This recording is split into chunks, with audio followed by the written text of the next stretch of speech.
BJP assembly ముట్టడి కార్యక్రమం విజయవంతమైందని తెలంగాణ రాష్ట్ర అధ్యక్షులు బండి సంజయ్ తెలిపారు. రాబోయే రోజుల్లో కేసీఆర్ కు బీజేపీ దమ్మేంటో చూపిస్తామని హెచ్చరించారు. బీజేపీకి టీఆర్ఎస్ నేతల గుర్తింపు అవసరం లేదని, ప్రజలే కేసీఆర్ ను మర్చిపోతున్నారని తెలిపారు. తన కుటుంబానికి చరిత్రలో స్థానం కోసమే విమోచన దినం జరపటం లేదని తప్పుబట్టారు. అమరుల చరిత్రను తుడిచేసేందుకు కేసీఆర్ కంకణం కట్టుకున్నారని, కేసీఆర్ ఓవైసీ కుటుంబం మోచేతి నీళ్లు తాగుతున్నారని దుయ్యబట్టారు. 17 సెప్టెంబర్ స్వతంత్ర దినం జరిపి తీరాలి, లేకపోతే తెలంగాణలో చాలా పెద్ద ఎత్తున మేము తెలంగాణ ప్రజల ఆందోళనకు దిగుతాం. ఎంతకైనా సరే పోరాడతాం. కానీ ఈ దఫా సెప్టెంబర్ 17 జరపాలి ప్రభుత్వం. భారతీయ జనతా పార్టీకి సంబంధించిన కేసీఆర్ అబద్ధం అన్నాడు. మరి కేసీఆర్ గారి మాటల్లా ఇంకోరు మాటలా మెడికల్ మీద తలకాయ ఉందా ఒక్కసారి కేసీఆర్ స్పష్టం చేయాలి. తలకాయ లేని ముఖ్యమంత్రి మాత్రం రాష్ట్రానికి వద్దు. ప్రజలు ఆలోచిస్తున్నారు తలకాయ లేని ముఖ్యమంత్రి మాకెందుకు అని చెప్పి. నోరు చేస్తే రాష్ట్ర ముఖ్యమంత్రి అబద్ధాలే. నిజంగా అది నోరుకు మొక్కారైన నోరుకు ఆ నోరా తాటిమట్టని ఇంకా అర్థమవుతలేదు.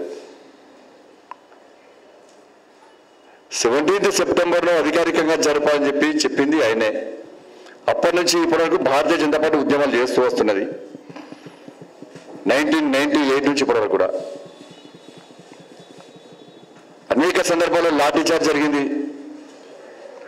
కాళ్ళు చేతులు విరిగిన బీజేపీ కార్యకర్తలకు, నాయకులు తలలు కలిగినాయి, ఆసుపత్రి పాలయ్యారు.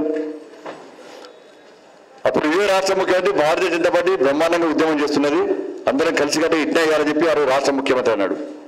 ఇప్పటి ముఖ్యమంత్రి అప్పుడు మాట్లాడడం జరిగింది. అధికారం రాగానే మొత్తం ప్లేట్ ఫిరాయించాడు ముఖ్యమంత్రి. దీనిలో 2 రకాల కారణాలు ఉన్నాయి. ఒకటేమో అనేక మంది మొదటి దశ ఉద్యమంలో కానీ తర్వాత మళ్ళీ దశ ఉద్యమంలో కానీ అనేక మంది వీరోచిత పోరాటం చేసి నిజాంను తరిమి కొట్టడంలో కానీ తెలంగాణ రాష్ట్రం మళ్ళీ ఏర్పాటు విషయంలో కానీ అనేక మంది ఆత్మ బలిదానాలు జరిగినాయి. అనేక మంది అమరవీరులు వీరోచిత పోరాటం చేశారు. వాళ్ళందరినీ స్ఫూర్తిగా తీసుకొని ముందు వరుస తరంలో వాళ్ళ చరిత్రను తెరమరుగు చేసి కేసీఆర్ చరిత్ర, కేసీఆర్ కుటుంబ చరిత్రనే రాబోయే తరాలకు అందించాలని కుట్రలో భాగమే 17 సెప్టెంబర్ తెలంగాణ విమోచన దినోత్సవాన్ని అధికారికంగా జరుపుకోవడం అనే విషయం వాస్తవం. 17 సెప్టెంబర్ అంటే మళ్ళీ కుమరం భీం గుర్తొస్తారా, చాకలి ఐలమ్మ గుర్తొస్తారు, దొడ్డు కుమరం గుర్తొస్తారా, అందరూ గుర్తొస్తారు. ఇంకా సిగ్గుచేడు అంటే నిజాం గొప్ప వ్యక్తిని నిజంగా మనం పోయాడు పార్లమెంట్ మన అసెంబ్లీలో. గెలిచిన తర్వాత ఇంత దౌర్భాగ్యం తెలంగాణ ప్రజలదంటే, గెలిచిన తర్వాత ఒక రాష్ట్ర ముఖ్యమంత్రి బాధ్యత చేపట్టిన తర్వాత నిజాం గోరి వద్ద మొక్కినప్పుడే, నిజాం సమాధి వద్ద మొక్కినప్పుడే ఈ రాష్ట్ర ముఖ్యమంత్రి యొక్క వ్యవహారాలతో ప్రజలు గుర్తించారు. ఆ రోజే ప్రజలు అవమానపడ్డారు. తెలంగాణ రాష్ట్ర ప్రజల మనోభావాలను నిజాం గోరి ముందు తాకబడి నీచమైన దౌర్భాగ్యమైన ముఖ్యమంత్రి రాష్ట్ర ముఖ్యమంత్రి. మేము 4 గెలిచిన పార్లమెంట్ సభ్యులం. గెలిచిన తర్వాత ఇదే పార్టీ కాలం నుంచి నేరుగా పోయి